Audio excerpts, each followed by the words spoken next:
એકાદશી નંદ સંતોએ ગાયું છે કીર્તનમાં કે કોટિક ગૌ કેરા દાન કરે પણ નાવે તોલે એના લવની. એકાદશીનો મહિમા કીધો. કોટી કરોડ, એક બાજુ કરોડ ગાયોનું દાન કરો અને એક બાજુ તમે એકાદશી લ્યો. નાવે તોલે એના લવની. લવ એટલે તમે બીજો શબ્દ સમજતા નહીં. લવ એટલે એક કિંચિત. હા હા બરાબર. લવ એટલે કિંચિત. આ તમારી જે બધી સ્ટોરી છે ને એમાં એ લવ નહીં સમજતા. નાવે તોલે નવલી. હા તે તો નાહ્યો કોટિક વાર જાહ્નવી. જાહ્નવી એટલે ગંગા નદી. તમે 65% સુખી હો અને દર મહિને ગંગા નદીમાં સ્નાન કરો, અથવા તો તમે ગંગા કિનારે રહેવાનું પસંદ કરીને ત્યાં દરરોજ તમે 2 વખત સ્નાન કરો, અરે 3 વખત સ્નાન કરો, બરાબર, તો કરોડ વખત થાય. તે તો નાહ્યો કોટી વાર જાહ્નવી. બોલો, કરોડ વખત ગંગાજીમાં સ્નાન કરે અને એકાદશીનું વ્રત, એકાદશીનો મહિમા વધી જાય. આવું આ વ્રત છે. ફાગણ સુધી એકાદશી. અત્યારે આપણે જોવું છે ફાગણ સુધી એકાદશી. એનું નામ છે આમલકી એકાદશી. એકાદશી વ્રત મહિમા મહાત્મની જે પુસ્તિકા છે, ગ્રંથ છે, એમાં લખ્યું છે. માંધાતા રાજાએ પૂછ્યું, હે બ્રહ્મણ, હે વશિષ્ઠ, જો મારા ઉપર આપની કૃપા હોય તો સર્વોત્તમ વ્રત તથા તેની કથા મને કહો. સર્વોત્તમ, સર્વમાં ઉત્તમ એવું જે વ્રત હોય એની કથા મને કહો.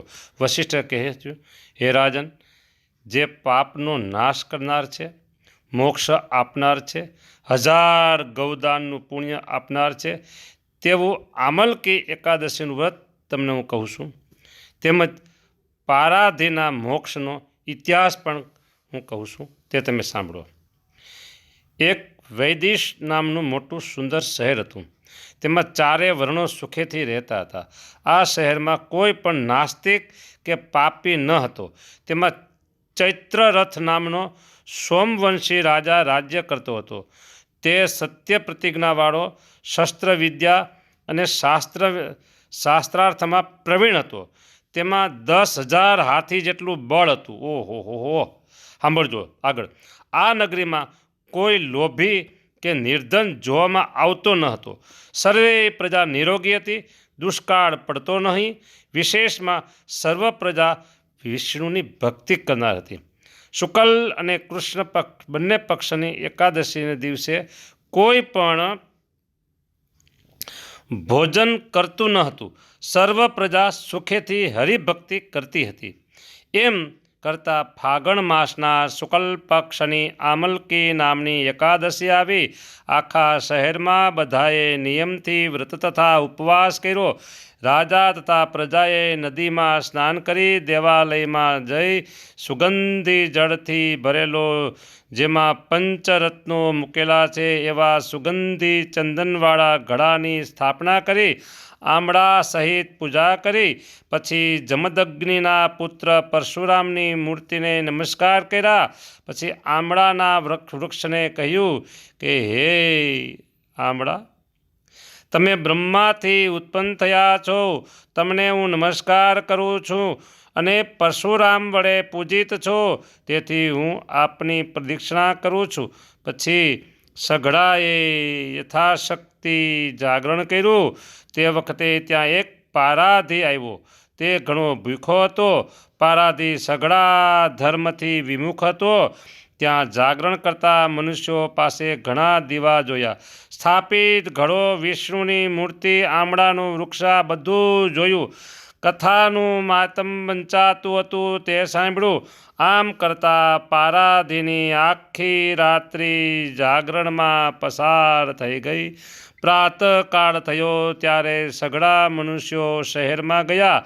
એટલે પારાધીએ પણ ઘેર જઈ શાંતિથી ભોજન કર્યું.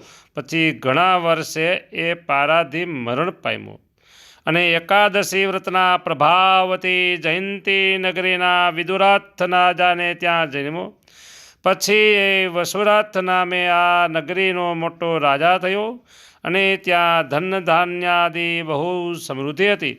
આ રાજા સૂર્યના જેવો તેજસ્વી અને 1,00,000 ગામનો ધણી હતો. ધર્મિષ્ઠ અને સત્યવાદી હતો. ધાર્મિક કર્મ અને વિષ્ણુ ભક્તિ કરતો. એક દિવસ મૃગયા કરવા ભૂલો પડ્યો અને રાત્રિ પડતા ઘોર વનમાં એકલો સૂઈ ગયો. ત્યાં પર્વતમાં રહેનારા કેટલાક મ્લેચ્છો આવ્યા જે તેના પૂર્વના વૈરી હતા. આથી તેઓ રાજાને હથિયાર વડે મારવા લાગ્યા. અત્યંત મારી થાકી ગયા પણ રાજાને કોઈ જાતની ઈજા થઈ નહીં. આથી મ્લેચ્છોએ બધા દિન જેવા થઈ ગયા.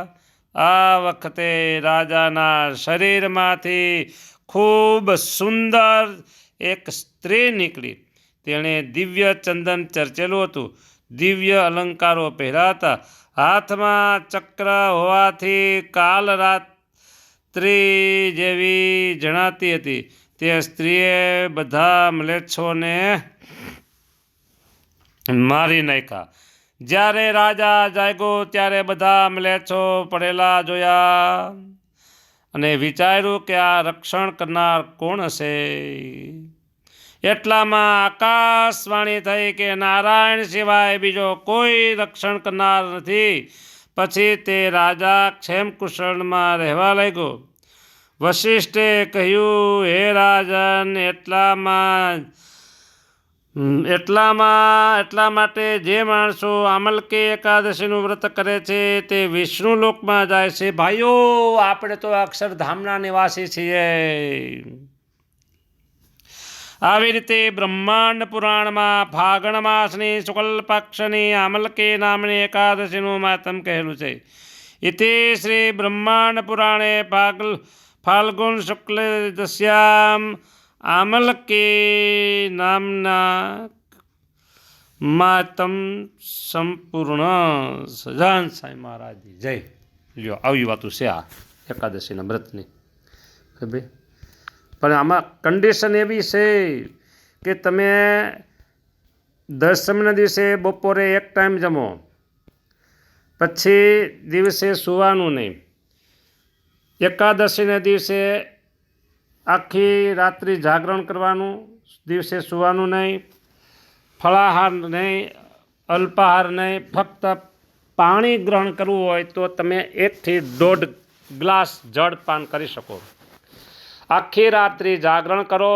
દ્વાદશીને દિવસે તમે વિધિ પ્રમાણેના પારણા કરો. 12 વાગ્યા સુધી એક જ ટાઈમ ભોજન લેવાનું. દિવસે નિદ્રા નહીં કરવાની. દિવસે નિદ્રા નહીં કરવાની. દશમ, એકાદશી, બારસ 3 દિવસ દિવસે નિદ્રા નહીં. દશમના દિવસે એક ટાઈમ ભોજન, બારસના દિવસે એક ટાઈમ ભોજન અને એકાદશીએ કશું નહીં. ને આખો દિવસ ભગવત પરાયણ રહેવાનું. ગ્રામ્ય વાતા કરવી નહીં, ગ્રામ્ય કથા સાંભળવી નહીં, ગ્રામ્ય કોઈ ગપાટા વાતો કરવી નહીં. ત્યારે તમે આ એકાદશી વ્રત લેવાને યોગ્ય બનો છો. સંપૂર્ણ વ્રત. એટલે એકાદશીનો આવો મહિમા છે. બરાબર. તો જે ભાઈઓ એકાદશી રહેતા હોય એના માટે ધન્યવાદ છે. ન રહેતા હોય તો આ કથા સાંભળી અને એકાદશી રહેવાનું શરૂ કરજો. એકાદશીના દિવસે જે અનાજ ખાય છે તો ભગવાનને આંખોમાં ધગધગતા ગરમ સળિયા ભોકા આવે એવું દુઃખ વસમું લાગે છે. એકાદશીથી અનાજ તો કોઈ સંજોગોમાં ન ખવાય.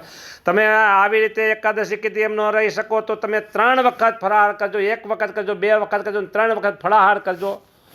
પણ એકાદશી દિવસે અનાજ તો કોઈ પણ સંજોગોમાં તમે ગ્રહણ કરશો નહીં. અને સત્સંગની અંદર નાના નાના બાળકો ઘણા બધા છે.